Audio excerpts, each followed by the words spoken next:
ओम नमो भगवते वासुदेवाय। ओम नमो भगवते वासुदेवाय। नारायणं नमस्कृत्यं नरं चैव नरोत्तमं देवीं सरस्वतीं व्यासं ततो जयमुदीरये। नष्टप्रायेषु अभद्रेषु नित्यं भागवत सेवया भगवती उत्तम श्लोके भक्तिर्भवती नैष्ठिकी। कृष्णाय वासुदेवाय देवकी नंदनाय च नंदगोपकुमाराय गोविन्दाय नमो नमः। ॐ अज्ञानतिमिरन्धस्य ज्ञानञ्जनशलाकया चक्षुरुन्मिलितं येन तस्मै श्रीगुर्वे नमः। श्रीचैतन्यमनोभीष्टं स्थापितं येन भूतले स्वयं रूपं कदा मह्यं ददाति स्वपदान्तिकं।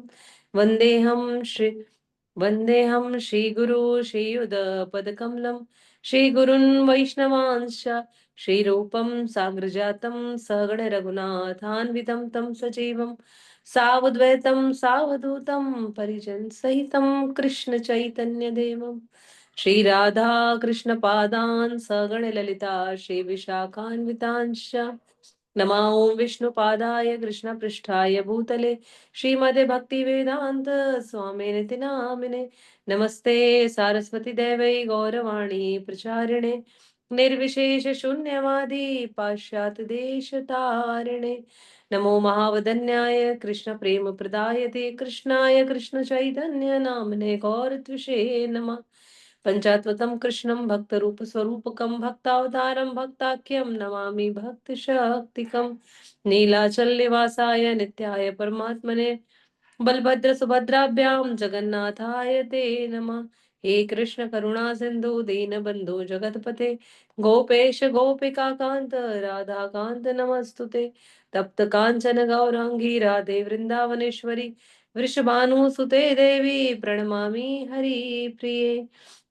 जय श्री कृष्ण चैतन्य प्रभु नित्यानंद श्री अद्वैत गदाधर श्रीवासादि गौर भक्त वृंद। हरे कृष्णा कृष्णा कृष्णा हरे हरे हरे राम राम राम हरे हरे। अनंत कोटि वैष्णव वृंद की जय। हरे कृष्ण महामंत्र की जय। परम पूज्य गुरुदेव महाराज भक्ति सिद्धार्थ स्वामी महाराज की जय। कृष्ण कृपा मूर्ति अभय चरणारविंद भक्ति वेदांत स्वामी शिल प्रोपाद की जय। निताय निताय गौर प्रेमानंदे हरि हरि बोल। समस्त गुरुजनों के समस्त वैष्णवों के चरणों में मेरा कोटि कोटि प्रणाम। आप सभी का स्वागत है, वंदन है, अभिनंदन है। आप सबके प्रेम आशीर्वाद और कृपा से हम इस श्रीमद् भगवत गीता के अध्यायों को लेकर चलने का प्रयास कर पा रहे हैं।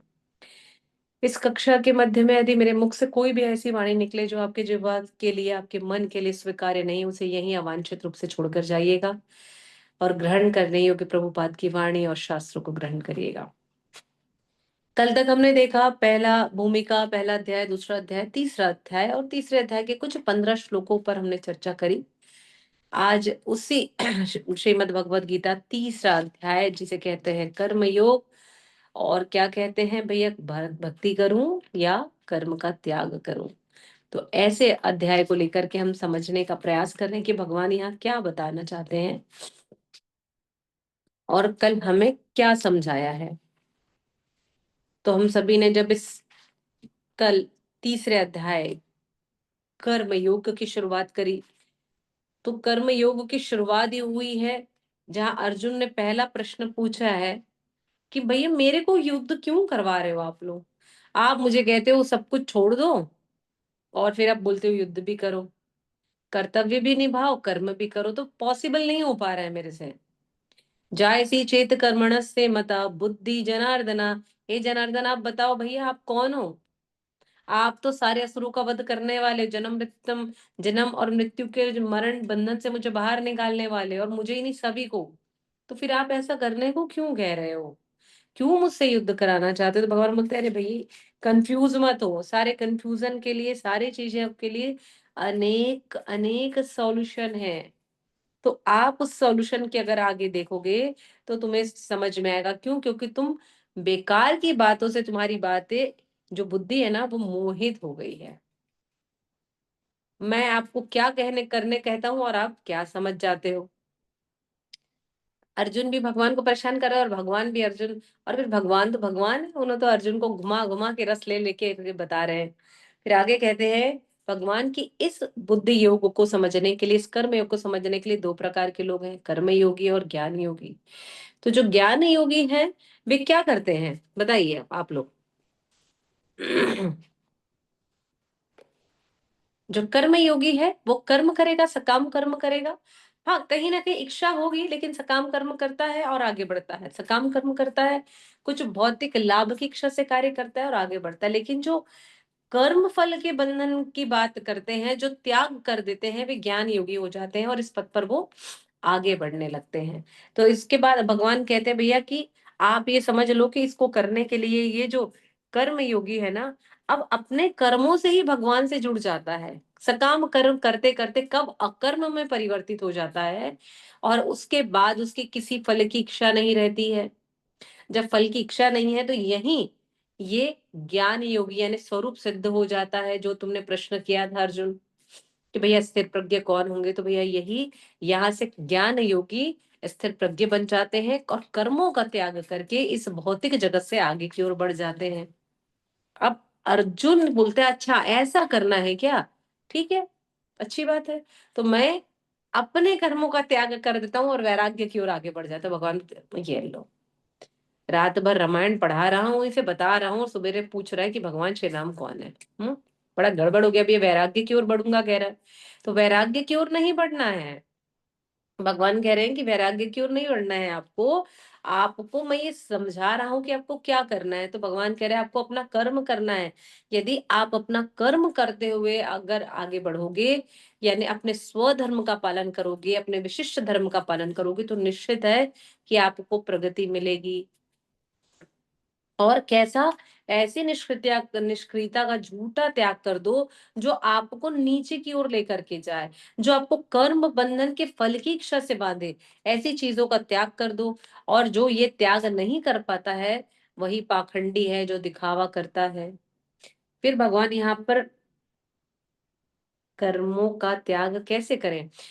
माता जी, कर्मों का त्याग करने का अर्थ होता है कि हम सभी किसी ना किसी विशिष्ट धर्म में हैं, किसी ना किसी विशिष्ट वर्णाश्रम में हैं। यदि हम इन वर्णाश्रमों से जुड़े हुए हैं, किसी विशेष धर्म से जुड़े हुए हैं, तो हम सबके नियत कर्म है। अगर हम ब्रह्मचारी हैं, ब्रह्मचर्य में जी रहे हैं, यानी अभी हमारा विवाह नहीं हुआ है, तो हमारे अपने नियत कर्म है हमारे माता पिता और परिवार के प्रति। यदि हम गृहस्थ हो गए हैं, तो गृहस्थ होने के बाद हमारे नियत कर्म होंगे पति, परिवार और बच्चों के प्रति। यदि मेरे बच्चों का विवाह हो गया और मेरी आयु 50 वर्ष के आसपास की हो गई है, तो मेरा जीवन वानप्रस्थी का होगा। और जहां मेरे नियत कर्म होंगे भगवान की केवल सेवा करना, अपने इंद्रिय निग्रह करके ऐसे संसारिक सुख का त्याग करके आगे बढ़ना।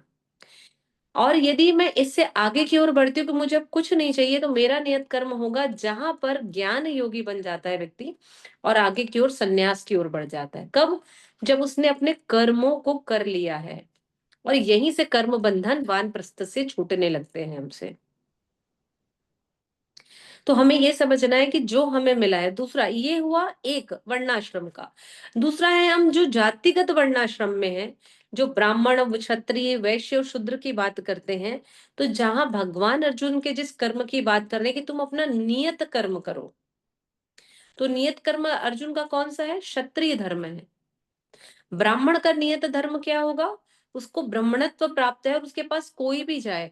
जैसे द्रुपद ने अपने पुत्र धृष्टद्युम्न को द्रोणाचार्य के पास शिक्षा ग्रहण करने के लिए भेजा, तो द्रोणाचार्य जी ने मना नहीं किया कि मैं आपको नहीं सिखाऊंगा।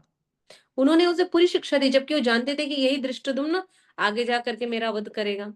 तो यहाँ द्रोणाचार्य जी ने अपने ब्राह्मण धर्म का पालन किया।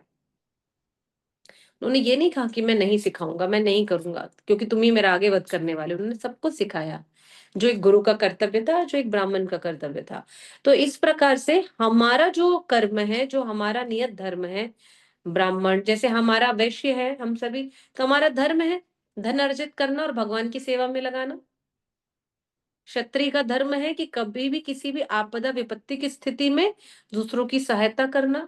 और ये जो क्षत्रिय होते हैं, अब इनमें से जितने भी ये जो बॉर्डर्स में खड़े हैं, हमारे देश की रक्षा कर रहे हैं, पुलिस में है, ट्रैफिक पुलिस है, ये जो हमारी रक्षा कर रहे हैं, देश की, राष्ट्र की, राज्य की रक्षा कर रहे हैं, ये किसी भी वर्णाश्रम में हो, किसी भी जातिगत में हो, लेकिन ये सभी राष्ट्र रक्षा के लिए हैं, देश रक्षा के लिए है, जनमानस की रक्षा के लिए, तो इनका धर्म ही है क्षत्रिय धर्म, तो इनको पालन करना पड़ेगा। ये है धर्म। और अब इनमें से कोई भी व्यक्ति अपने कर्म का त्याग नहीं कर सकता। अब मैं बोलूं पुलिस अधिकारी बन गया, पुलिस वाला बोलेगा भैया मैं तो पांडे जी लिखता हूँ, मैं तो चुलबुल पांडे हूँ, तो भैया मैं तो क्षत्रिय नहीं हूं, मैं नहीं करूंगा, तो फिर गड़बड़ हो गया ना। भाई आपने इस धर्म को स्वीकार किया है, आपने ब्राह्मण तत्व को, अपने ब्राह्मण को छोड़ करके आपने क्षत्रिय धर्म को स्वीकार किया है, तो आपको हमारी सहायता करनी पड़ेगी, आपको राष्ट्र की, देश की सहायता करनी पड़ेगी, इसलिए कर्मों का त्याग हम नहीं कर सकते। ठीक है, थैंक यू माता जी। इसके बाद भगवान कह रहे हैं कि अपने नियत कर्म करो, इसी कारण 3.8 में कि भैया अपने नियत कर्म करो, नित्यम कुरु कर्म तत्वम। कैसे करना है कि भैया जो आपका धर्म है उसे करो, लेकिन प्रतिफल की इच्छा मत करो, कोई इच्छा मत करो। और कर्म योग करो, कर्म नहीं, भगवान कह रहे जो भी करो वो मुझे केंद्रित करके कार्य करो, विष्णु को केंद्रित करके सारे यज्ञ करो, तब ये आपके लिए सही होगा। और इसी कारण अर्जुन पूछते हैं कि कौन से नियत कर्म करूं, कौन से नियत यज्ञ करूं। तो नियत यज्ञ का अर्थ होता है कि हम देवी देवताओं को प्रसन्न करने के लिए कोई यज्ञ ना करके कृष्ण की प्रसन्नता के लिए कार्य करें, कृष्ण को प्रसन्न करने के लिए कार्य करें, तो हमारे लिए ये सबसे अधिक फलदायी होगा। हम चाहेंगे तो भी और हम नहीं चाहेंगे तो भी। तो कल हमने इस चक्र को समझने का प्रयास किया कि हम इसको कैसे समझ सकते हैं। तो ये जो देवी देवता गण है, ये भगवान जड़ है, बीज है, और इसी जड़ से निकली हुई, इस बीज से निकली हुई ये सारी शाखाएं हैं, जिसमें जल देवता, वायु देवता, अग्नि देवता, आकाश देवता, पवन देवता, दंड के देवता, बुद्धि देवता, विद्या देवता, है ना। और ये अपने लिए डिफेंस मिनिस्ट्री, जहाँ दुर्गा माता हमारे लिए खड़ी होती है। तो ये सारे जो लोग हैं वे भगवान के नित्य पार्षद हैं, भगवान ने जिनको अपने सुपर मटेरियल पावर दे करके भेजा है कि आप इसका उपयोग कर सकते हो, जिसको जितना चाहिए उसके अकाउंट में उतना उतना देते चलिए। तो यहाँ पर ये बताया, लेकिन भगवान ने कहा कि यदि हम मनुष्य यही देवता को प्रसन्न करने के लिए करते हैं, इंद्र को प्रसन्न करने के लिए, वायु को, कुबेर को, अश्वनी कुमार को, जैसे अगर बोले मुझे तो बहुत सुंदरता चाहिए, तो बोले मैंने माता सती की पूजा करी, माता पार्वती की पूजा करी, तो सुंदरता तो मिलेगी पर कुछ समय के लिए ना। मुझे अच्छी पत्नी चाहिए, मैंने शिव जी की पूजा करी। मुझे लंबी आयु चाहिए, मैंने अश्वनी कुमारों की पूजा करी। तो ये सब छोटे छोटे वो पार्ट है जिसके लिए हम भक्त हैं। तो भगवान कहते हैं यदि आप मेरे पास आ जाओगे तो मैं आपको ऐसे ही सब कुछ दे दूंगा। तो यदि हम देवताओं के लिए कर्म करते हैं तो ये कर्म कांड है, यदि हम यही भगवान के लिए कार्य करते हैं तो ये विष्णु यज्ञ है, ये देव यज्ञ कहलाएगा। तो हमें समझना है कि हम देव यज्ञ से बाहर आ जाएं और विष्णु यज्ञ की ओर आगे बढ़े। इसलिए हमारे यहाँ हम वैष्णव लोग हमेशा कराते, वैष्णव यज्ञ कराते हैं, वैष्णव मंगल यज्ञ कराते हैं, नरसिंह यज्ञ कराते हैं। हमारे यहाँ और कोई यज्ञ नहीं होते, क्यों? क्योंकि यही हमारे लिए फलदायी है। इसलिए भगवान ने यहाँ पर हमें समझाने के लिए क्या कहा कि भाई आपको क्या करना है। तो आपको एक चीज समझ लेना है कि भैया सारी चीजें ऊपर से नहीं, नीचे से जुड़ी हुई है, भगवान से जुड़ी हुई है। तो यदि हम भगवान को समझते हैं तो भगवान ने हमें वेद दिए हैं, चारों वेद दिए हैं जो हमारे मैनुअल ऑफ लाइफ है। इसको पढ़ करके हमें जीवन जीने की कला मिलती है, और जीवन जीने की कला से हमें ये पता चलता है कि हमारे नित्य और नैतिक कर्तव्य क्या है, उन कर्तव्यों का हमको कैसे पालन करना है। इन कर्तव्यों को जब हम पालन करते हैं तो हमें ये पता चलता है कि अब हमारा कर्म क्या है। हमारा कर्म हमें पता चल गया, हम ब्राह्मण है, क्षत्रिय हैं, वैश्य हैं, शुद्ध है, कि हम गृहस्थ हैं कि वानप्रस्थी हैं, हम सन्यासी, हमें पता चल गया। अब हम जब ये कार्य करते हैं तो कोई भी कार्य जब हम कर रहे हैं, कर्म कर रहे हैं, तो क्या करेंगे? अनासक्त भाव से होकर के कार्य करेंगे। और अनासक्त भाव से जब होकर के हम यज्ञ करते हैं तो इसका परिणाम हमें हमारे लिए इच्छा नहीं होती परिणाम की, लेकिन भगवान इसका परिणाम हमें देते हैं। जैसे युधिष्ठिर नहीं चाहते थे, पांडवास नहीं चाहते थे हमें ये राज्य सुख मिले, लेकिन भगवान ने कहा आप मेरे साथ हो तो मैं तो आपको दूंगा। भगवान ने सब कुछ दे दिया। धृतराष्ट्र और युधिष्ठिर, दुर्योधन चाहते थे भैया हमें सब कुछ मिले, भगवान ने बोला कैसे मिलेगा, आप धर्म के साथ ही नहीं हो। तो जो हम अनासक्त हो जाएंगे, भगवान पर आश्रित हो जाएंगे, तो भगवान हमें वो सब कुछ देंगे जो हम नहीं चाहते। उसके बाद यही अगर परिणाम हमें मिल गया, भगवान ने अपने निश्चय के अनुसार परिणाम दिया, तो देवी देवतागण प्रसन्न होंगे, अर्थात भगवान प्रसन्न होंगे, तो देवी देवताओं को आज्ञा देंगे कि जाओ ये सहायता करो। भगवान भेजेंगे इनको करने के लिए कि चाहिए, इन्हें बुद्धि की आवश्यकता है तो बुद्धि प्रदान करिए, इन्हें अन्न की आवश्यकता है तो इन्हें अन्न प्रदान करिए, भगवान आदेश करेंगे। और जैसे ही भगवान ने देवताओं को आदेश किया, तो अगर हमें गर्मी की आवश्यकता होगी तो अत्यधिक गर्मी पड़ेगी, बरसात की आवश्यकता होगी तो बरसात होगा, हमें धन की आवश्यकता होगी तो लक्ष्मी देवी आएंगी। तो इस प्रकार से, और जब ये सब कुछ होगा तो अत्यधिक वर्षा हो गई तो अन्न उत्पादन हो जाएगा, अन्न उत्पादन होगा तो जीव जंतु संतुष्ट होंगे, और जीव जंतु संतुष्ट होंगे तो फिर से वो विष्णु यज्ञ करेंगे, और फिर हम भगवान के पास सीधा पहुंच जाएंगे। तो इस प्रकार से ये जो साइकिल है ये चलता रहता है। इस प्रकार से भगवान ने बताया कि कैसे हम इसको समझ सकते हैं। तो इसे 3.9 से लेकर 3.14-15 तक ये सारा कुछ भगवान ने हमें समझाने का प्रयास किया। आज से हम इसके आगे की ओर बढ़ेंगे। कल तक हमने श्लोका नंबर 20 तक रिसाइट किया था, लेकिन अभी हम जब कक्षा में आगे बढ़ेंगे तो हम 17वें नंबर। हरे कृष्णा, कोई कुछ माता जी, पूछ रहे? अरे जी माता जी, हम्म 14 तक किए थे माता जी, 15 से करना है फिर। अच्छा, 15 से करना है। जी माता। ओके ओके ओके, ठीक है। अच्छा, आ, माता जी कल हमने कर लिया। देखिए ये जो हमने पढ़ा है ना योगा साइकिल, जिसमें हमने बताया कि भगवान, वेद, कर्तव्य, कर्म, परिणाम, ये सब है आपके 14-15 श्लोक तक। जो 15वां श्लोक है, वेदों में नियमित कर्मों का विधान है, और ये वेद साक्षात श्री भगवान पर ब्रह्म से प्रकट हुए हैं, तो फलता सर्वव्यापी ब्रह्म यज्ञों में सदा स्थिर रहता है। ठीक है माता तो यहाँ तक हमारा हो गया है ना। जी। जी। हम्म अब यहाँ से आ रहा है, फिर भगवान कहते हैं, तो 16वें से अपन शुरू करते हैं, ठीक है।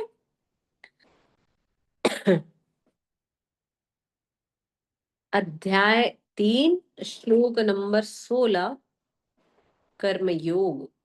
कर्मयोग, एवं प्रवर्तितं चक्रम नानुवर्तयति यः आग आघायुर इंद्रिया रामो मोघम पार्थ स जीविति। यह आत्मरति एव स्यात् आत्मतृप्त च मानवा आत्मानि एव च संतुष्ट तस्य कार्यम न विद्यते। अब पढ़िए, 18 से पढ़ना शुरू करिए। हरे कृष्ण राम। नैव तस्य कृतेनार्थो न कृतेनः कथश्च न चास्य सर्वभूतेषु कश्चिदर्थ व्यपाश्रयः। हरि बोल। तस्मादसक्त सततम सततम कार्यकर्म समाचर असक्तो हंचर कर्म परमाप्नोति पुरुषः। हरे कृष्ण। हरे कृष्ण, हरि बोल। यस, सुधीर कृष्ण प्रभु आगे पढ़िए। हरे कृष्ण माते। कर्मणेव हि संसिद्धिम् आस्थितः जनकादयः लोकसङ्ग्रमेवापि सम्पश्यन्त कर्तुमर्हसि यदाचरति श्रेष्ठः तत्तदेवेतरो जनः स यत्प्रमाणं कुरुते लोकः तदनुवर्तते न मे पार्थस्ति कर्तव्यं त्रिषु लोकेषु किंचन नानवाप्तमवाप्तव्यं वर्त एव च कर्मणि यदि ह्यहं न वर्तेयं जातु कर्मण्यतन्नित्रः मम वर्त मम वर्तमानुवर्तन्ते मनुष्याः पार्थ सर्वशः। हरे कृष्ण। हरे कृष्ण। आगे पढ़िए कृष्णा माता जी। हरे कृष्ण माता जी, साधु प्रणाम।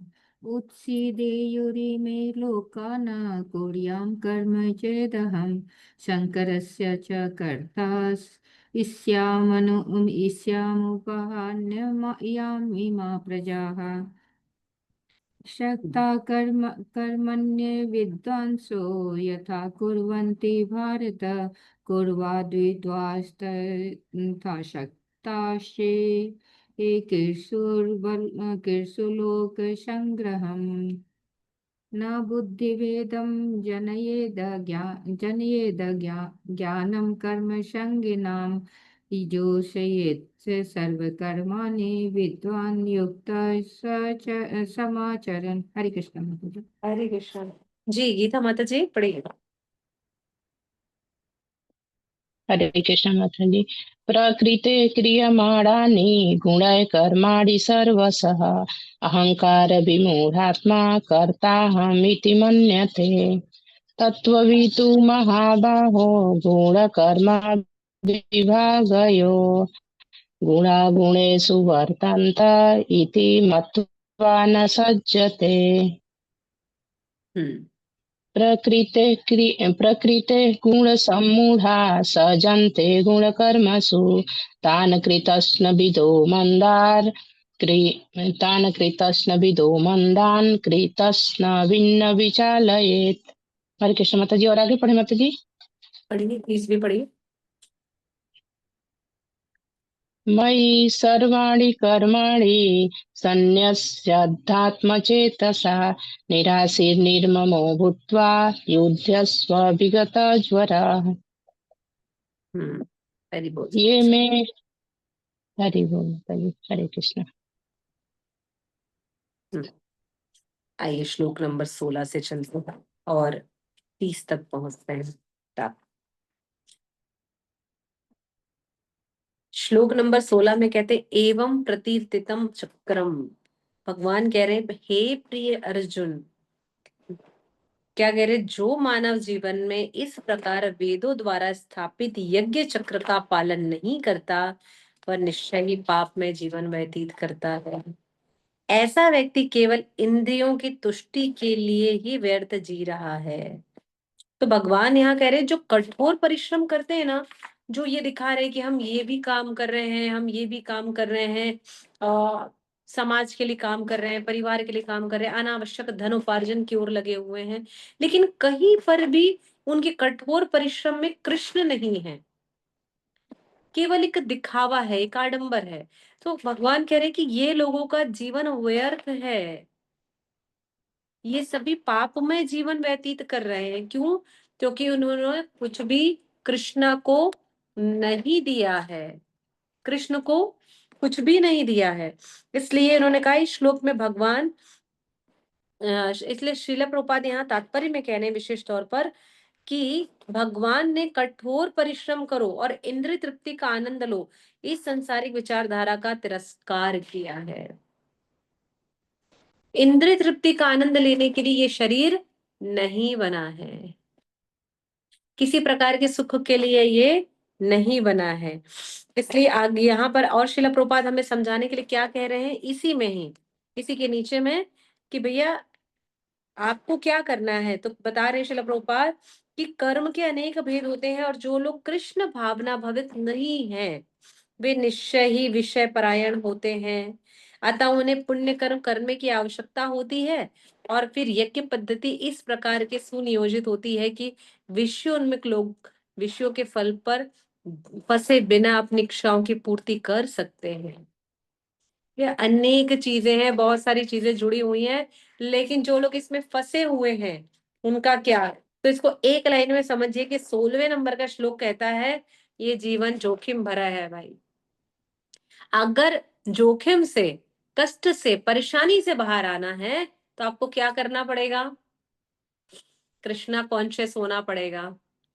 कृष्णा कॉन्शियस हो गए तो भगवान ने कहा भैया तेरी समस्या मेरी है ना, मेरे तेरे सारे दुख मेरे। सीधा भगवान एक बार में कह देते हैं कि तुम्हारे सारे दुख मेरे, तुम्हारे सारे पुराने प्रारब्ध सब कुछ, कूटम बीजम फलम सब कुछ मेरा, टेंशन ही मत पालो। लेकिन हमने ये सब कुछ नहीं किया, इंद्रिय सुख के लिए लगे रहेंगे तो फिर भैया कहीं ना कहीं तो किसी ना किसी दिन भूकंप आएगा, खाई आएगी और हम गिर जाएंगे। हो सकता है रोड ही बीच से टूट जाए, आजकल तो कुछ भी हो जाता है, सरकारें भी अच्छी रोड नहीं बनाती कहीं कहीं तो। तो बोल रहे हैं कि भैया जीवन बहुत जोखिम भरा है, समझ जाओ कि आपको क्या करना है। इसके बाद 17वें नंबर का जो श्लोक है, जिसमें यह बताते हैं कि ऐसा कौन है जिसे कोई काम करने की आवश्यकता नहीं है। 17वें नंबर में कह रहे हैं ऐसा कौन सा व्यक्ति है जिसको काम करने की आवश्यकता नहीं है। तो बताते हैं कि जो व्यक्ति आत्मा के आनंद में है। और आत्मा का स्वभाव कैसा है?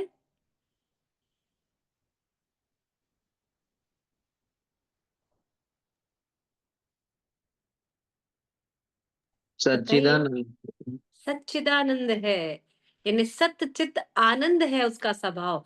तो आत्मा कैसी है? आनंद में है। तो भगवान यहाँ लिख दिए जो व्यक्ति आनंद में है तथा जिसका जीवन आत्म साक्षात्कार युक्त है, जिसने जन्म जान लिया है कि मैं इस देह के भीतर जो देही हूं वही हूं, और इस देही का स्वभाव है भगवान की सेवा करना। अगर उसने ये जान लिया है और जो अपने में ही पूर्णतया संतुष्ट है, उसके लिए कुछ भी करणीय नहीं होता, उसके लिए कोई कर्तव्य नहीं है। इसलिए हम क्या कहते हैं? गोपिर भर्तु पद कमलयो दास दासानुदासा। शिक्षाष्टकम में भी हम क्या कहते हैं? आई नंद तनुज किंकरम। हम रोज याद करते हैं कि भैया ए नंद तनुज, यानी नंद के हे छोटे बेटे, हम तुम्हारे किंकर हैं। तो हम जब जान गए कि भैया मेरा स्वभाव क्या है, इस देही का स्वभाव क्या है, तो अब ये जो कर्तव्य मेरे साथ जुड़े हुए हैं, संसारिक कर्तव्य, केवल मुझे पालन करने पर, कैसे? कृष्णा कॉन्शियस होकर के, मुझे अन्य कोई और कार्य करने की आवश्यकता नहीं है। इसलिए ऐसा कौन है जो कौन है जो काम करने की जिसको आवश्यकता नहीं है? जो परम सुख के आनंद में है, जो नाम रस के आनंद में है, जो हरि नाम प्रभु के शरणागत है, जिसने अपने जीवन में गुरु और कृष्ण के द्वारा मिली हुई शिक्षाओं को आत्मसात कर लिया है। भैया उसको और कुछ नहीं चाहिए, आप कुछ भी बोलिए, कुछ भी कहिए, बोले हमें और कुछ नहीं चाहिए। तो वो ऐसे व्यक्ति को कोई कार्य करने की आवश्यकता नहीं, क्योंकि भगवान उससे सारा कर्म करवाएंगे, है ना। तो यहाँ पर प्रभुपाद ने एक विशेष लाइन लिखी है, इसी पैराग्राफ में, इसी परपट के नीचे से चौथे नंबर की लाइन ऊपर देखेंगे नीचे से, तो भगवत कृपा से उसका कार्य स्वयं प्रकाशित हो जाता है। अब बोले पूरे वर्ल्ड वाइड हमारे यहाँ तो देखिए, हमारे जो सन्यासी गुरुज हैं, जो सीनियर डिवोटीज हैं, जो बहुत करीब है, जो प्रभुपाद डिसाइबल्स हैं, या हम अन्य संप्रदायों में भी देखें जो बहुत ज्यादा भगवान के शरणागत हैं, ऐसे अनेक धर्म के लोग हैं, अनेक संप्रदाय के लोग हैं। वे ज्यादा पढ़े लिखे भी नहीं होंगे ना, लेकिन वे इतने स्वरूप सिद्ध हो चुके हैं कि उनके जीवा, उनका आचरण, उनका कर्म बता देता है, लोगों को स्वयं प्रकाशित होते हैं। क्यों? उन्हें वो भगवत कृपा मिल गई है। तो यदि हम हृदय से इसको स्वीकार कर लेंगे, तो प्रभुपाद बता रहे हैं कि हमारा कार्य स्वयं प्रकाशित हो जाएगा। ये कार्य कौन करेगा? भगवान करेंगे, हमको और कुछ करने की जरूरत नहीं है। अतः वैदिक आदेशों के प्रति उसका कर्तव्य निशेष हो जाता है। तो ये जितने कर्म कांड दिए हुए हैं ना, अब ये सब उसको करने की जरूरत नहीं। क्यों? क्योंकि वो पूर्णता शरणागत है। इसलिए इस श्लोक में भगवान ने कहा है कि जो कठोर परिश्रम करते हैं ना, उनके लिए कुछ भी जीवन नहीं है। आपको सकाम कर्म के पीछे नहीं भागना भैया, आपको अनासक्त होकर के कर्म योग करना है। तो जो 16वें नंबर का श्लोक है वो क्या है? जो आसक्त होकर के कर्म कर रहे हैं, और 17वें नंबर में भगवान कह रहे हैं जो अनासक्त होकर के कर्म कर रहे हैं वो मेरे करीब है। तो 16वें और 17वें में सिर्फ एक अ अक्षर का भेद है, आसक्त और अनासक्त। तो हमें भी कैसा होना है? अनासक्त होकर के कार्य करना है, अन्यथा हम फंस जाएंगे। तो कौन व्यक्ति कार्य नहीं करता? तो तीनों लोग ये कार्य नहीं करते। पहला, जो आत्मा के आनंद में है। दूसरा, जिसका आत्म साक्षात्कार हो चुका है। और तीसरा, जो पूर्णता संतुष्ट है। भैया वो तीनों काम नहीं करेगा। उसके लिए सेंटर में कौन होंगे? कृष्णा। और यही व्यक्ति कौन होगा? स्थिर प्रज्ञ है ना।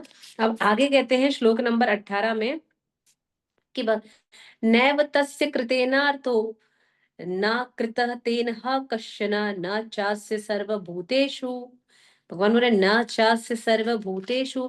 तो क्या बताया भगवान ने कि जो स्वरूप सिद्ध हो गए, यानी जो जिसके पास ये तीनों गुण आ गए हैं, उनके लिए नियत कर्मों को करने की आवश्यकता रह जाती है। जो स्वरूप सिद्ध व्यक्ति के लिए ना तो अपने नियत कर्मों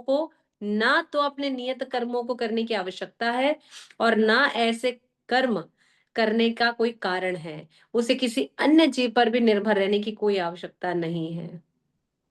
देखिए, ऐसा लगता है क्या कि वृंदावन में इतने लोग जाते हैं, घर परिवार छोड़ करके जाते हैं, धीरे धीरे उनकी स्थिति आगे बढ़ जाती है और भगवान उनको स्वयं अपने शरणागत ले लेते हैं, श्रीमती राधा रानी, भगवान श्री कृष्ण, और उनके लालन पालन खाना पीना सारी व्यवस्था हो जाती, कोई परेशानी नहीं।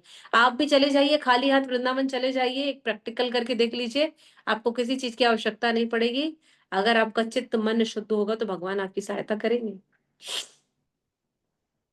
बिल्कुल सहायता करेंगे। तो यहाँ यही कह रहे हैं, जो स्वरूप सिद्ध हो गया है ना, ना तो उसको नियत कर्मों को करने की आवश्यकता है और ना ही नियत कर्मों को करने के लिए कोई विशेष कारण है, कुछ भी नहीं है, और ना ही उसको किसी पर निर्भर रहना है। तो तीन चीज है, जो कृष्ण पर आश्रित है उसके लिए तीनों चीज लागू नहीं होती है, जो स्थिर प्रज्ञ हो चुका है।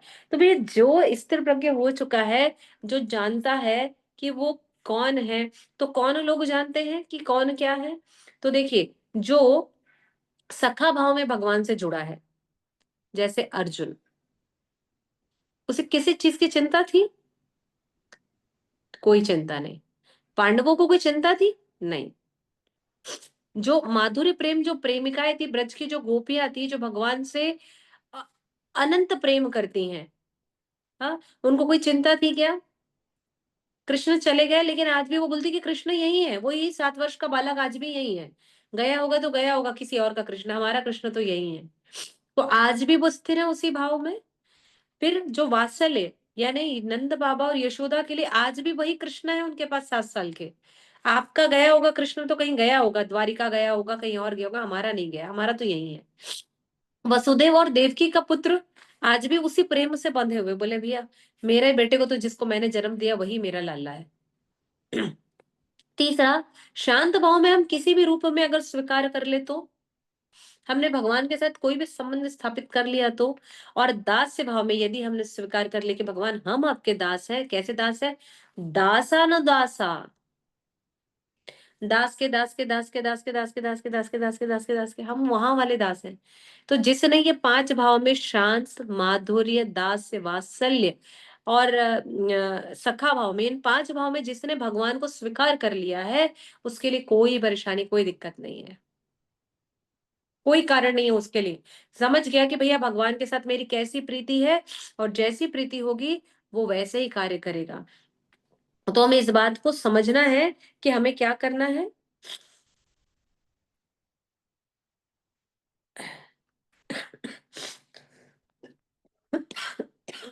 तो हमें भी इस बात को बहुत अच्छे से समझ लेना कि भैया हम क्या कर सकते हैं। तो हमारा भगवान के साथ संबंध होगा तो हम इस संबंध के साथ अपना जीवन निर्वहन यूं ही कर सकते हैं। अब श्लोक नंबर 19 और 20 क्या कहता है कि तस्मात् दश सतम कार्यम कर्म समाचरा। भैया कर्म फल में आसक्त हुए बिना मनुष्य को अपने कर्तव्य करने हैं। फिर अनासक्त और आसक्त भाव की बात कर रहे हैं भगवान यहाँ पर, कि अच्छे व्यक्ति बन करके रहो। तो यहाँ पर अच्छे व्यक्ति बन के रहोगे तो भक्ति, भगवत कृपा मिलेगी, लेकिन अगर नहीं रहोगे तो दिखावा करने की आपको कोई जरूरत नहीं है। भगवान कहते हैं अतः कर्म फल में आसक्त हुए बिना मनुष्य को अपना कर्तव्य समझकर निरंतर कर्म करते रहना चाहिए। अनासक्त होकर कर्म करने से उसे पर ब्रह्म की प्राप्ति हो जाती है। अच्छे व्यक्ति बन करके रहो, भगवान कह रहे हैं। अच्छा व्यक्ति कैसे बनना है? जो पिछले श्लोक में हमने देखा कि भैया किसी भी प्रकार से 5 प्रकार का संबंध स्थापित कर लो। तो हम, हमारे लिए 5 प्रकार के संबंधों में एक ही है, दास संबंध। जीव का संबंध भगवान से कैसा है? दास का। जैसे एक पुत्र का पिता से संबंध कैसा होता है कि मैं सदैव आपका पुत्र हूं, पिता नहीं बन सकता मैं आपका। उसी प्रकार से हम ये जान ले कि हमारा संबंध भगवान से क्या है, तो इसके बाद हमें किसी और चीज की आवश्यकता नहीं है। उसके बाद अगले श्लोक में भगवान कह रहे हैं, और इस पूरी भगवत गीता में एक विशेष नाम आया। कैसा नाम आया? कर्मणे ही संसिद्धि समास्थिता जन का दया। भैया आप जनक जैसे राजाओं ने केवल नियत कर्मों को करने से ही सिद्धि प्राप्त की है। अतः सामान्य जनों को शिक्षित करने की दृष्टि से तुम्हें कार्य करना चाहिए। अब भगवान ने राजा जनक का उदाहरण क्यों दिया, कोई बता सकता है? हरे कृष्ण माता जी। माता हम्म जी, राजा जनक ना राजा रहते हुए भी ऋषि का जीवन अपनाए थे। बिल्कुल बिल्कुल, राजा रहते हुए भी उन्होंने ऋषि का जीवन स्वीकार किया था। और क्या कारण था?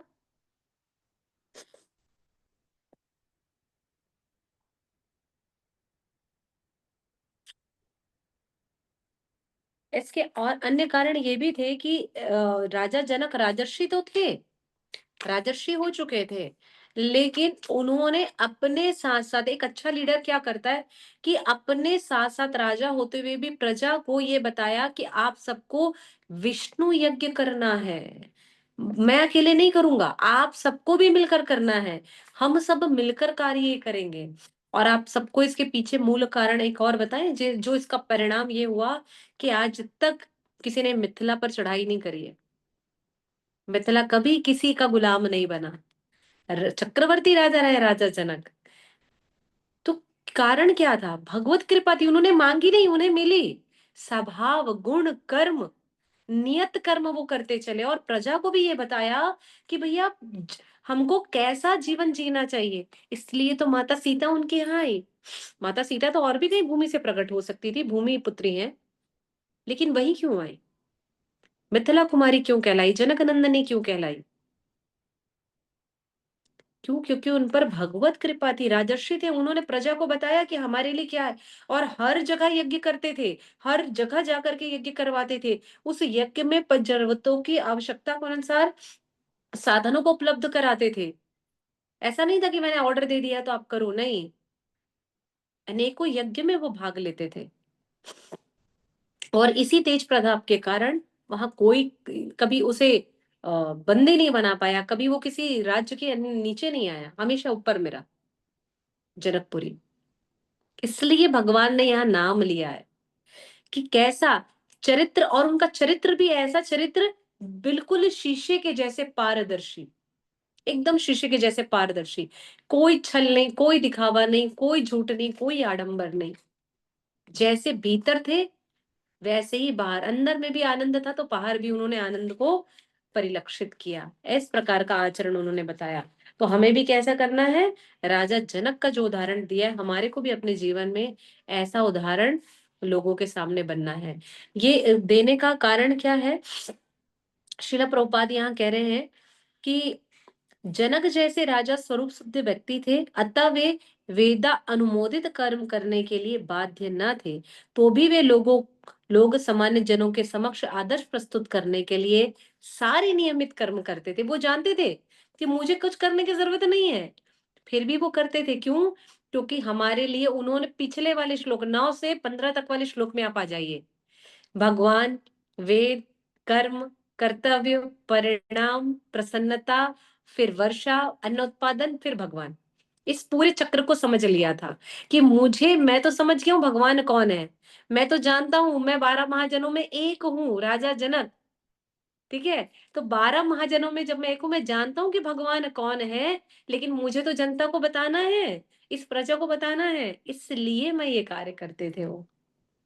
कितनी सरलता से भगवान ने हमें समझाने का प्रयास किया है कि भैया क्यों। और आगे कह रहे हैं कि जनक सीता के पिता तथा भगवान श्री राम के श्वशुर थे। भगवान के महान भक्त होने के कारण उन्हें, उनकी स्थिति दिव्य थी, किंतु चूंकि वे मिथिला के राजा थे, अतः उन्हें अपनी प्रजा को भी शिक्षा देनी थी, कर्तव्य पालन किस प्रकार किया जाता है। सोचिए, भगवान श्री राम के ससुर बने, मतलब ऐसे ऐसे विचार करके देखो तो क्या ऐसे लगता है, अरे यार क्या बात है। जितने भी मिथिला निवासी होंगे तो सोचते होंगे ना, अरे भगवान श्री राम यहाँ आए थे, मतलब हम उनके ससुर हैं। ये पीढ़ी, ये सौभाग्य मिला उनको। तो हमें समझना चाहिए। अब यहाँ एक बात बताई जा रही है कि हमें कैसा आचरण प्रस्तुत करना है। तो एक गुरु जो शिक्षा प्रदान कर रहा है या जो शिक्षा ग्रहण कर रहा है, तो शिष्य और गुरु दोनों का आचरण कैसा होना चाहिए?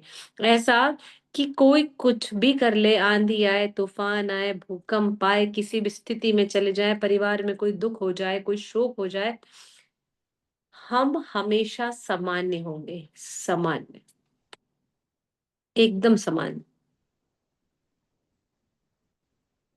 चित्त और चेतना कष्ट तो होगा, हम बंधे इस भव सागर में, लेकिन चित्त कैसा होगा? सामान्य, सरल, हमेशा चेहरे पर एक मुस्कान, हमेशा चेहरे पर एक शांति, कि आपके भीतर चल रहे उथल पुथल को भी सामने वाला जो आपका शिष्य है, जो आपके साथ चलने वाले लोग हैं, जो परिवारजन आप पर आश्रित है, वो कभी भी आपको देख करके व्याकुल ना हो कि क्या बात है कि आज सुधीर कृष्ण प्रभु इतने परेशान क्यों हैं, क्या बात है कि आज विनी मैया इतनी परेशान दिख रही है, क्या अब हो गया कि कृष्णा माता जी आज मुस्कुरा नहीं रही हैं। तो ये भाव, ये चेतना, ये चित्त में अगर हमारे आ गया तो निश्चित है कि हमें को कोई हिला नहीं सकता। ये आएगा कैसे? केवल भगवान श्री कृष्ण की सेवा करने से, है ना। और उसके बाद कहते हैं, नीचे वाला जो कहते हैं कि यद आचरति श्रेष्ठ, अब ये श्लोक सबसे महत्वपूर्ण है। यद आचरति श्रेष्ठ, शिला प्रभुपाद ने अपने अनेकों लेक्चरों में ये बात कही है, ये श्लोक की इस लाइन को, यद आचरति श्रेष्ठ, बार बार कही है। तस्त देवतरो जन, तो भैया आपको कैसा होना चाहिए? तो बताते, जो जो महापुरुष आचरण करता है, सामान्य व्यक्ति उसी का ही अनुसरण करता है। तो हमको अनुसरण करना है ना, अनुकरण नहीं करना है। और अपने अनुकरणीय कार्यों से जो आदर्श प्रस्तुत करता है, वही संपूर्ण विश्व भी उसी का अनुसरण करता है। जैसे कुछ लोगों ने बौद्ध धर्म को अपनाया, लेकिन उस समय जब भगवान बुद्ध आए, तो भगवान बुद्ध ने ये बलि और ये जो वेदों का लेकर के, कर्म कांड को लेकर के इस बंधन का खंडन किया, उसके लिए आए, कुछ समय के लिए आए, लेकिन उनके अनुयायी हैं आज उस बात को मानते हैं, लेकर के चलते हैं। महावीर आए, उन्होंने ये कार्य को किया, क्यों?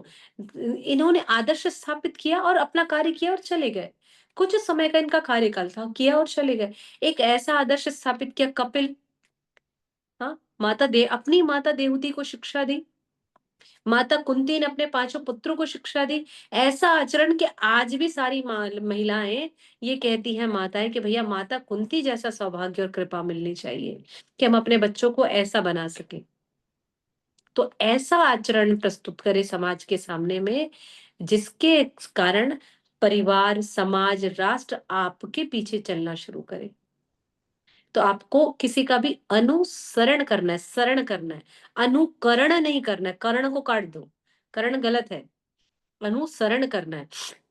बोले प्रभुपाद ने तो बोले ये किया था, प्रभुपाद ने वो किया था। अरे भैया, आप प्रभुपाद नहीं हो, आप प्रभुपाद के शिष्य हो, वो आपके दादा गुरु हैं। तो आप उनके बाप बनने का प्रयास मत करो। हाँ, वो हमारे पिता हमारे गुरु हैं और उनके पिता प्रभुपाद है, तो भैया हमारे तो दादा गुरु हो गए। तो हम उनके जैसा कैसे बन सकते हैं, या हम अपने गुरु के भी जैसा कैसा बन सकते? पॉसिबल ही नहीं है ना। तो हमको क्या करना है? अनुसरण करना है, उनकी वाणी सेवा करनी है। अगर हम उनकी हरे वाणी कृष्ण सेवा माता कर जी। पाते हैं तो हमें भगवत कृपा की, भगवान प्रसन्न होंगे। इसलिए इस महापुरुषों के जैसा अच्छा आचरण प्रस्तुत करें, ये बात कह रहे हैं। उसके बाद कहते हैं कि हरे कृष्ण माता जी। हरे कृष्णा पुष्पा माता जी। आगे कह रहे हैं श्लोक नंबर 22 में, हे प्रतापरुत, तीनों लोकों में मेरे लिए कोई भी कर्म नियत नहीं है, ना ही मुझे किसी वस्तु का भाव है, ना ही आवश्यकता है, तो भी मैं नियत कर्म करने के लिए तत्पर हूँ। श्रील प्रभुपाद बता दिए, यहाँ पर तात्पर्य में बहुत बड़ा तात्पर्य उन्होंने लिखा है, जिसका मैं सार दे रही हूँ। भगवान कहते हैं, मैं तो सर्वव्यापी हूँ, एक को हम बहुश्यामा, मेरी इच्छा हुई तो मैंने विस्तार किया, नहीं होती तो प्रलय आ जाता है। ब्रह्मा जी को बोल दिया, भैया 100 दिन पूरे हो गए तो प्रलय ले आओ, कहानी खत्म करो। मैं तो सर्वव्यापी हूं, मैं तो किसी चीज में नहीं बंधा हूं। और जब प्रलय आता है तब भी भगवान उसी वट वृक्ष के पत्ते पर इसी अंगूठे को चूषण करते हुए दिखाई देते हैं, और उसके भीतर भी भगवान दिखते हैं, उसके भीतर प्रलय दिखता है, फिर भगवान दिखते हैं। ये चल रहा है। तो मैं कल भी था, आज भी हूँ, कल भी रहूंगा। अहम एवं समय वाग्रे न्याय दियदगत सत्पर, हमारे कल भी था, आज भी हूँ और कल भी रहूंगा। तो मुझे कर्म करने की आवश्यकता है क्या? नहीं। लेकिन इस कली काल में, इस द्वापर युग में मैंने जन्म लिया है, और इस द्वापर युग में जब मैंने जन्म लिया है तो मेरा कर्तव्य है माता पिता के प्रति, ब्रज के प्रति, द्वारिका के प्रति, अपनी पटरानियों के प्रति, जिन जिन से जो जो वचनबद्ध हूं मैं, उनको पूरा करना पड़ेगा। क्योंकि मेरा जन्म इस नियत कर्म को करने के लिए हुआ है। तो जब मैं कर्म बंधन से बंधा हूं, तो आप कौन से खेत की मूली हो, आपको तो करना ही पड़ेगा। आप ऐसे थोड़ी बोल सकते हो कि मैं वैराग बनूंगी। तो जाने की जरूरत नहीं वैराग वैराग लेने की। वैराग्य लेना है घर में रहते हुए, परिवार की सेवा करते हुए अपनी जिम्मेदारी पूर्ण करिए। अगर गृहस्थ है, माता पिता है, तो पूरी जिम्मेदारी निभाइए, बच्चों के प्रति, सास ससुर के प्रति, परिवार के प्रति। उसके बाद आपने विवाह कर दिया, अब विवाह करने के बाद आपकी जिम्मेदारी खत्म। अब आगे उन बच्चों का क्या होगा, ये उनकी जिम्मेदारी है, ये उनका जीवन है। अब आप यहाँ से कुछ भी कर सकते हैं। लेकिन जब तक आपने विवाह नहीं करा है, अपने दोनों बच्चों का विवाह नहीं करवाया है, पता चल रहा है बोलेंगे माता जी तो बोली बार बार विवाह नहीं हुआ तो दूसरा विवाह करना है क्या? नहीं, बच्चों का विवाह नहीं करवाया है, जिम्मेदारी से पूर्ण नहीं किया, तो आप जिम्मेदारी से भग नहीं सकते। इसलिए भगवान ने कहा है भैया मैं तो सर्वव्यापी हूँ, फिर भी कर्म कर रहा हूँ, नियत कर्म में बंधा हूँ, तो आप भी नियत कर्म करिए। 23वें नंबर के श्लोक में भगवान कह रहे हैं कि यदि मैं भगवान कह रहे हैं यदि मैं, देखिए, जब किसी वाक्य से पहले या किसी नए वाक्य को शुरू करने के लिए किंतु, परंतु, यदि, ये शब्द आते, मतलब इसके बाद का सारा शब्द बहुत महत्वपूर्ण है। तो भगवान यहाँ कह रहे यदि मैं नियत कर्मों को सावधानी पूर्वक ना करूं, तो पार यह निश्चित है कि सारे मनुष्य भी मेरे पथ का अनुगमन करेंगे। तो एक टीचर अगर चीटर बन जाए, तो बच्चे भी चीटिंग करेंगे, है ना। जैसे कहते हैं ना कि अगर मैं रोज रोज अरे यार माता जी तो इतना गोल मारती, इनके चक्कर में हमारी भी नींद खराब होती, 2 दिन आती, 2 दिन नहीं आती, 2 दिन आती, अरे कुछ भी पढ़ा देती, नहीं पढ़ाना था तो अरे आके तो बैठ जाती, माला ही करवा देती। तो अगर मैं अपने प्रोफेशन से चीटिंग करूंगी, तो मेरे बच्चे भी चीटिंग करेंगे। मैं स्कूल रेगुलर नहीं जाऊंगी, तो मेरे टीचर अरे यार मैडम तो आती नहीं है, मैम का क्या है, वो तो बस छुट्टी मारती है, उनकी स्कूल है इसका मतलब क्या हो गया। तो हमें क्या करना है, नियत कर्म करना है। भगवान यहाँ कह रहे हैं नियत कर्म करो, भागो मत, जिम्मेदारियों से मत भागो। पता है जिम्मेदारियों से भगने का एक अर्थ कैसा होता है, यहाँ बहुत सारी चीजें आएंगी जाएंगी। जैसे पुरुष होते हैं, वो परिवार के वट वृक्ष होते हैं, अब उनके ऊपर कितनी जिम्मेदारियां होती हैं। 11वीं 12वीं में आए नहीं, 12 15 17 साल के, उन्हें बेटा आपको कमाना है, अच्छी पढ़ाई करनी है, देखो कम से कम 25 से 30 हजार कमाना है, बच्चा 25 हजार, बेटा कम से कम आप 50 हजार कमाओ, इतने में घर नहीं चल सकता। मतलब बोझ पर बोझ डालते हैं साथ। अब उसको पढ़ना भी है, काम भी करना है, अपने मित्रगण को भी संभालना है, माता पिता की भी सेवा करनी है, और यदि गृहस्थ धर्म में चले गए, तो पत्नी और पत्नी के परिवार के प्रति भी जिम्मेदारी निभानी है। और इनमें से वो किसी भी कर्म को के लिए या किसी कर्म बंधन के लिए ऐसा नहीं कि मुक्त हो गया हूं मैं नहीं करूंगा, नहीं करते हैं। अपनी उस अपने आप को तपाकर पूरे परिवार को छाया देते हैं और कर्म करते हैं। तो ये क्या कर रहे हैं, भगवान का अनुसरण कर रहे हैं कि जिस प्रकार से भगवान श्री कृष्ण ने अपनी जिम्मेदारियों से बंध करके सारा कार्य किया, हमें भी करना है। हम भग नहीं सकते। भगवान बोल रहे अगर मैं नहीं करूंगा तो, बोले जैसे लोग बोलते हैं ना कि भगवान ने रास रचाया हम भी रचाएंगे, अच्छा तो भगवान तो एक नहीं थे, भगवान तो 100 करोड़ गोपियों के साथ में रासलीला की, आप एक के साथ ही करो भाई, ज्यादा करने की जरूरत नहीं है, अनुकरण नहीं करने का है, वरना कैरेक्टर खराब हो जाए। तो इसलिए भगवान बोल रहे हैं कि मैं अगर नहीं करूं सावधानी पूर्वक, ये बात याद रखें। इसलिए भगवान ने कहा है कि भैया गलती तो किसी से भी हो सकती है, गलती तो किसी से भी हो सकती है, लेकिन हमें क्या करना है, उस गलती ना हो इसलिए सावधानी रखनी है, और जो चीजें कही गई है बस उतना ही कार्य करना है। अगले श्लोक में 24वें श्लोक में कहते हैं भगवान कि फिर भगवान यहीं पर बोल रहे हैं मैं नियत कर्म नहीं करूं ना, तो सारे लोग नष्ट हो जाएंगे। लीडरशिप क्वालिटी, टीचर्स क्वालिटी बता रहे भगवान यहाँ पर। फैमिली जो मुखिया है परिवार का, वो कैसे होगा इसके बारे में बता रहे। यदि मैं नियत कर्म ना करूं तो क्या होगा, अवांछित जन समुदाय वर्ण संकर उत्पन्न होने लगेंगे, और इस तरह संपूर्ण प्राणियों की शांति का विनाशक बन जाऊंगा। अब समझ रहे हैं भगवान क्या कह रहे हैं यहाँ पर। मैं अपने कर्म नहीं करता तो, वर्ण संकर जन समुदाय का मतलब है ये जो अलग अलग शाखाएं निकली है ना, मायावाद, निर्विशेषवाद, ब्रह्मवाद, और ये क्या ब्रह्म कुमारीज और एक्सेट्रा एक्सेट्रा जितने भी हैं, राधा स्वामी और जो भी कोई भी होंगे, तो ये सब अलग अलग संप्रदायों में विभक्त हो गए ना। जो जानते तो है भगवान है, ये मानते भी है कि कोई परम सत्ता है, कोई परम सत्ता के पीछे कोई परम ताकत भी है, लेकिन स्वीकार नहीं कर पाते, आत्मसात नहीं कर पाते हैं। और जहां से इनको शिक्षा मिली वहां पर भी यही बता दिया गया है। तो ऐसे वर्ण संकर जन समुदाय अब बढ़ने लगेंगे और यही पतन का कारण होगा।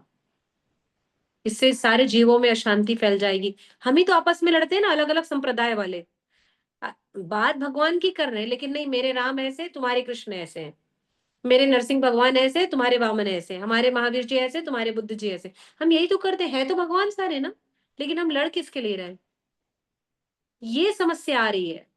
तो ये समस्या नहीं आएगी, इसलिए गलत लोग, इसका इस श्लोक का सार क्या है? गलत लोगों की संख्या बढ़ रही है भाई, अलग अलग संप्रदाय, अलग अलग अनुयायी हैं, अलग अलग लोगों को मानने वाले आ गए, तो सब गड़बड़ हो रहा है। इसलिए मुझे सही आचरण करना होगा। इसलिए भगवान ने इस बैटल क्षेत्र में, इस युद्ध क्षेत्र में, भगवान ने अर्जुन को गीता सुनाई है। सुनाने के लिए तो मंदिर में भी सुना सकते थे, घर में भी सुना सकते थे, राजमहल में सुना सकते थे, जब पहली बार मिलने आए खांडव प्रस्थ में वहां भी सुना सकते थे, युद्ध में जाने से पहले सुना सकते थे, युद्ध शुरू होने से पहले रात्रि के समय पांचों पांडव को बैठ करके एक साथ सुना सकते थे। पर भगवान ने अर्जुन को ही सुनाया, इसी जगह पर सुनाया। कारण क्या था? सिर्फ कारण यही था कि जब आवश्यकता होगी तभी हम बोलेंगे।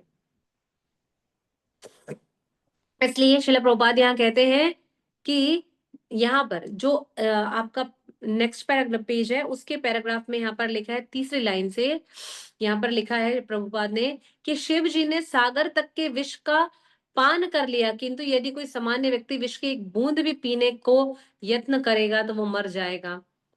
निश्चित है ना? यहाँ लोगों को सर्प आकर डस देता है तो लोग हरि बोल हो जाते हैं। तो विष का पान करना, और फिर कौन सा हला हला विष था, सामान्य विष नहीं था, सामान्य विष नहीं था, हलाहल विष आया था। तो उसका पान कर लेंगे तो क्या होगा? तो भैया हम नहीं कर सकते जो भगवान शिव जी ने किया, जो कृष्णा ने किया, हम नहीं कर सकते। तो क्या करना है? अनुसरण करना है। और प्रभुपाद ने एक और चीज कही है, जो भगवान की रासलीला में या प्रेम नृत्य का जो अनुकरण करना चाहते हैं, किंतु यह भूल जाते हैं कि उन्होंने गोवर्धन भी उठाया था। प्रभुपाद ने बड़े सुंदर 3 एग्जाम्पल्स दिए हैं। पहला, शिव जी ने पान किया है विष का, तो आप भी पी लो, और नहीं पी रहे हो तो चुपचाप जो भगवान शिव ने बताया है, वैष्णव नाम यथा शंभु, यदि श्रेष्ठ बनना है वैष्णवों में तो हरि की सेवा करो। फिर बोल रहे हैं कि भगवान ने रासलीला करी, तुम ये नहीं कर सकते और ऐसा करने का प्रयास करते तो निश्चित तुम्हारे चरित्र पर उंगली उठेगी, चरित्र पर प्रत्याक्षेप होंगे।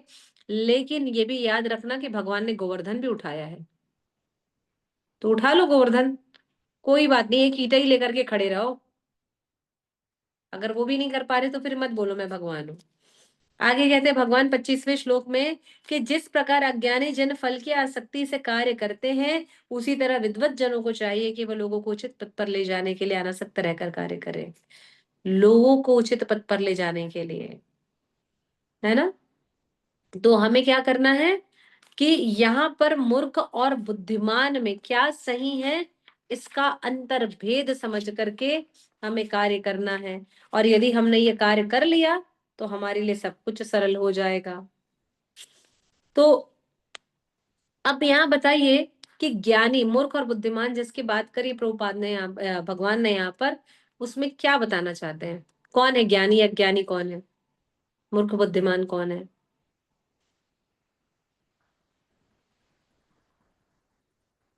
हरे कृष्ण माता जी। जिसने कृष्ण भावनामृत को अपना लिया है वो ज्ञानी है। हरि बोल। सारे सारे प्रश्न का एक साथ। और अज्ञानी कौन है? अज्ञानी वो है जिसने भगवान को नहीं माना कि ये भगवान है, जिसने भगवान को नहीं अपनाया हुआ है। बिल्कुल। और इसको कैसे समझ सकते हैं? अज्ञानी वो है जो इंद्रिय तृप्ति के लिए कार्य करता है। हरि बोल। दूसरा आया उत्तर, अज्ञानी जो इंद्रिय तृप्ति के लिए कार्य कर रहा है। और क्या? और कैसे समझ सकते हैं? वो भौतिकता में लिप्त रहता है। भौतिकता में, भौतिकवादी मायावादी। भौतिकवादी मायावादी। हरि बोल। हरे कृष्ण देव प्रभु। और कौन है अज्ञानी? माता जी जो शास्त्रों को नहीं मानते हैं। हरी बोल, मैं जो वेट कर रही थी। पांचवा, जो शास्त्रों को नहीं मानते हैं। यस, और कौन है अज्ञानी?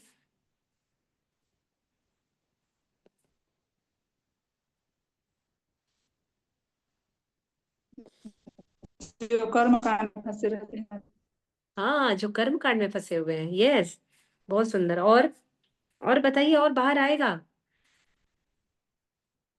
हम 18 लोग हैं, 18 अध्याय चल रहा है भगवत गीता का। 18 हम लोग हैं, भगवान के दास से बैठे हुए हैं। तो बता तो सकते हैं, 18 कारण तो बता सकते हैं कि कौन अज्ञानी है। हाँ, बताइए। हरे माता जी, कृष्ण गुरु माता जी। परंपरा से जो जुड़े हुए होते हैं वो ज्ञानी होते हैं, जो गुरु को नहीं मानते हैं वो अज्ञानी होते हैं। हरि बोल, जय जय।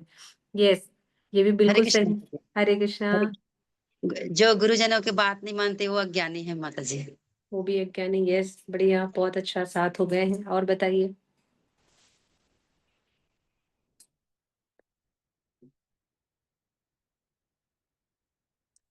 नहीं सोच पा रहे हैं? देखिए, जैसे 18 अध्याय, ये उत्तर लेना जैसे शुरू करते हैं ना, एक एक करके गायब होने लगते हैं। भैया हमारा नंबर आ जाएगा। अरे कोई बात नहीं है।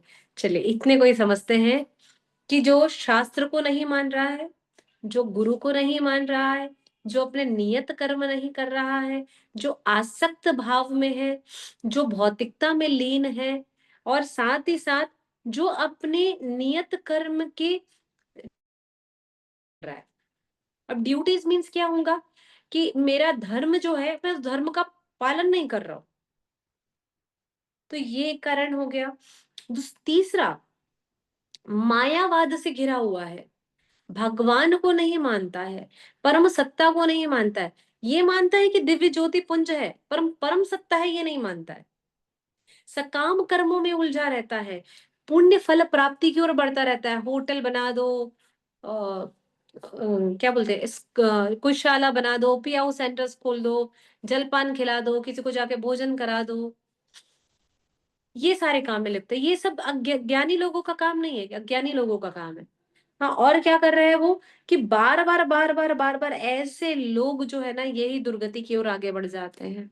तो भगवान बहुत सरल शब्दों में बता रहे हैं कि जिस प्रकार अज्ञानी जन फल की आसक्ति से कार्य करते हैं, फल की आसक्ति से कार्य करते हैं, वे कौन है? मूर्ख हैं। और उन्हीं लोग जो अनासक्त होकर के कार्य कर रहे हैं, वो भक्ति पद के लिए आगे बढ़ रहे हैं, उचित पद के लिए आगे बढ़ रहे हैं। तो ज्ञानी कौन होगा? जो जानता है परम सत्ता कौन है, परम तेज क्या है, शास्त्र क्या है, वेद क्या है, वेद वाणी क्या है, गुरु आज्ञा क्या है, जो इन सारी चीजों को समझ गया वो ज्ञानी है। तो भगवान ने इस 25वें श्लोक में ये बताया। अगर कोई आपसे कभी कोई पूछे, या आप लोग के दिमाग में अगर समझ में ना आए ना कि कौन है, तो बिल्कुल श्लोक नंबर 325 निकालिए और पढ़िए, जिसमें ज्ञानी अज्ञानी मूर्ख बुद्धिमान के बारे में चर्चा की गई कि हम कैसे समझ सकते हैं। तो हमें समझने के लिए सिर्फ इतना ही करना है ना।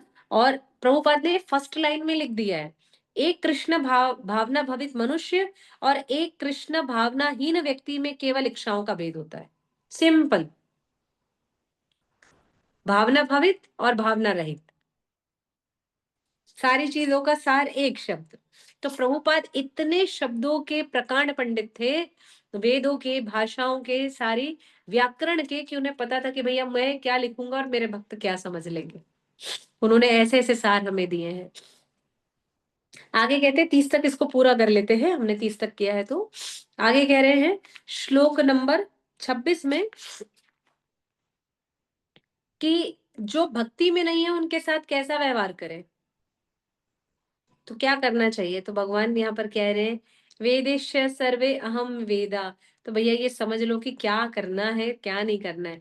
तो विद्वान को चाहिए कि सकाम कर्मों में आसक्त अज्ञानी पुरुषों को कर्म करने से रोके नहीं, ताकि उनके मन विचलित ना हो, अपितु भक्ति भाव से कर्म करते हुए वह उन्हें सभी प्रकार के कार्यों में लगाए, जिससे धीरे धीरे, स्टेप बाय स्टेप क्रमिक विकास हो।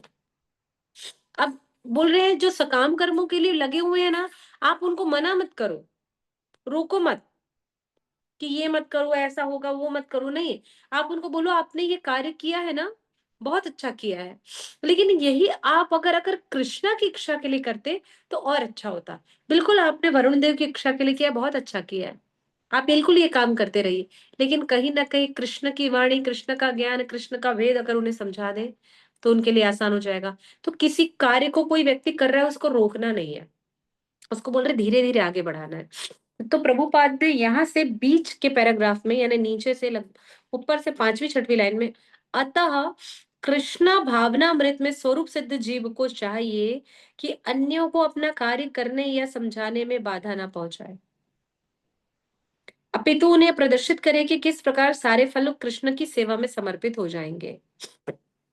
अब किसी ने लगा दिया भैया, कोई गणपति जी को बहुत मानता है, बहुत अच्छी बात है, तो उसे बताइए बिल्कुल गणपति जी तो आदि देव हैं, बुद्धि प्रदाता हैं, प्रथम पूज्य हैं। आपको उनको पूजने से मना नहीं करना है, बस आपको ये बताना है अरे उन्हें ये जो कृपा मिली है ना, ये तो हमारे नरसिंह देव से मिली है, नरसिंह भगवान ने उन्हें कृपा दी है, वे विघ्नहर्ता कहलाए हैं। तो आप उनकी भी पूजा करिए इनके साथ और कृपा मिलेगी। अरे तो सामने वाले कहेगा अरे क्या बात है, गणपति जी के साथ हम नरसिंह देव की भी पूजा कर लेंगे। हम ये नहीं बोल सकते यार तुम इनकी नहीं इनकी पूजा करो, तो गड़बड़ हो जाएगा। तो बोल रहे धीरे धीरे क्रमिक विकास कराइए, आगे बढ़िए, तब जा करके सारी चीजें होंगी। और ये जो लोग होते हैं ना, ये तीनों गुणों से आसक्त होते हैं, जिनमें सत्वगुण कम होता है पर रज और तम गुण की मात्रा इनमें अधिक होती है। तो ऐसे लोगों को आप धीरे धीरे सत्वगुण के माध्यम से कम कर सकते हैं। आगे कह रहे हैं जो 27वें नंबर का श्लोक है 3.27 है, बहुत महत्वपूर्ण श्लोक है। आप में से बहुतों को याद भी होगा और जिनको याद नहीं वे भी प्रयास करेंगे इसे याद करने के लिए। प्रकृति क्रिया माणाणी गुणे कर्माणि सर्वश, भगवान बता रहे हैं अहंकारा विमूढ़ात्मा कर्ता हति मन्यते। बोल रहे जीवात्मा अहंकार के प्रभाव से मोहग्रस्त होकर अपने समस्त कार्यों कर्मों का कर्ता मान बैठता है, जबकि वास्तव में प्रकृति के तीनों गुणों से बंधा हुआ है। प्रकृति के तीनों गुणों से बंधा हुआ है व्यक्ति, ऐसा कोई व्यक्ति नहीं है जो अपने प्रकृति के तीनों गुणों से नहीं बंधा हुआ, सब बंधे हुए हैं। तो वो बोल रहे हैं प्रकृति क्रिया माणानी गुणे कर्माणि विभागसा। तो ये जो प्रकृति ने हमको 3 गुण दिए हैं ना, रजोगुण तमोगुण सतोगुण, हर व्यक्ति इन्हीं गुणों के अधीन है। और जब व्यक्ति इन गुणों के अधीन होकर के कार्य करता है तो उसकी कार्यशैली प्रदर्शित करती है कि वो कैसा है और कहाँ है। तो इसको समझने के लिए ना मैं इस कक्षा को यही रोक रही हूँ क्योंकि थोड़ा सा समझने के लिए विशेष श्लोक है। तो इस श्लोक के रेफरेंस कोड लिखेंगे जिस पर हम कल भी चर्चा कर लेंगे। तो इसको समझने के लिए प्रभुपाद ने कुछ रेफरेंसेस दिए हैं। 9.10 इसी श्रीमद् भगवद गीता का 9.10, 13.15, 14.5 और 18.40, जो इन तीनों चारों ये श्लोक से संबंधित है ये, कि हम इसको कैसे समझ सकते हैं। तो इसमें हम कर्म के कारण भी समझेंगे, कृष्णा कॉन्शियस को भी समझेंगे, थोड़ा सा जो कृष्णा कॉन्शियस नहीं है उनको समझने का प्रयास करेंगे। तो हमारे लिए ये श्लोक सबसे आसान होगा, क्योंकि हमारे सभी आचार्य पाद, श्रील प्रभुपाद, हमारे गुरु महाराज, हमारे सीनियर फैसिलिटेटर ये श्लोक का बहुत प्रयोग करते हैं। आप सभी ने सुना होगा प्रकृति गुण क्रिमा। तो हमको कैसे समझना है, तो भैया इसको समझने के लिए कल हम इस पर विशेष चर्चा करेंगे। ठीक है, आज के लिए कक्षा को यही विराम करते हैं। आप सभी का बहुत बहुत धन्यवाद। हरे कृष्णा ग्रंथराज श्रीमद् भगवद गीता की जय, श्रील प्रभुपाद की जय, जगत गुरु श्री प्रभुपाद की जय, जय निताई निताई गौर प्रेमानंदे। जय। हरि बोल। हरी हरी।